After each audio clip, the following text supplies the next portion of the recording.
Compulsory ఉంటాయండి. అవసరం గూడా. ఎందుకనంటే, ఒక పిల్లవాడు ఎప్పుడు ఎలా ఉంటున్నాడో పేరెంట్స్ కన్నా బాగా ఎక్కువగా ఎవరికీ తెలీదు ఫస్ట్ పాయింట్.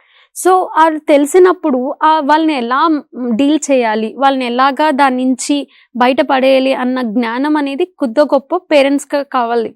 సో, మనం ఏంటంటే ప్రతి ఒక్క పేరెంటు దీన్నొక టాబూ కింద చూసి, అమ్మో! సమాజంలో తెలిస్తే ఏమనుకుంటారు? లేకపోతే సొసైటీలో మా కిడ్ గురించి ఏమనుకుంటారు? మా కిడ్ మాట్లాడట్లేదని చాలా చోట్లకి వెళ్ళకుండా అంటారు.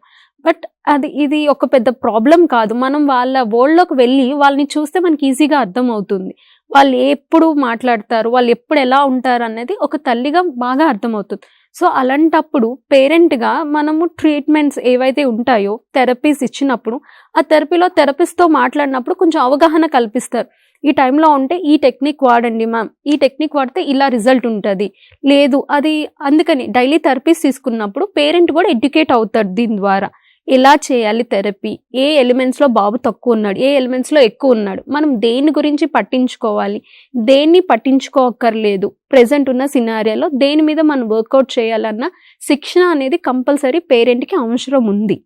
ఆ శిక్షణ కూడా ఇస్తున్నాను. దాన్నే రెమెడియల్ ట్రైనింగ్ అని అంటారు. అంటే బేసిక్ ట్రైనింగ్ అనేది పేరెంట్స్‌కి కూడా ప్రొవైడ్ చేస్తారనమాట.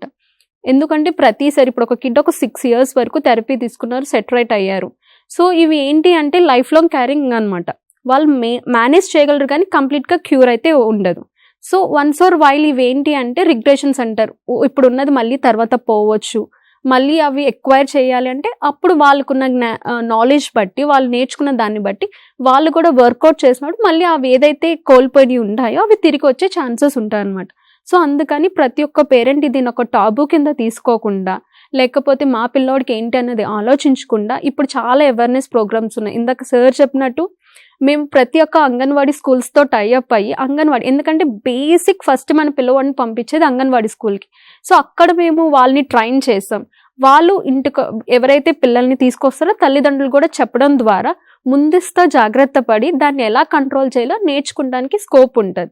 సో, దీని అసలు ఎప్పుడు కూడా సోషల్‌లో ఏమవుతది, మా గురించి ఏమవుతదని ఆలోచించకూడదు. ఎందుకంటే they are not disable, they are specially abled.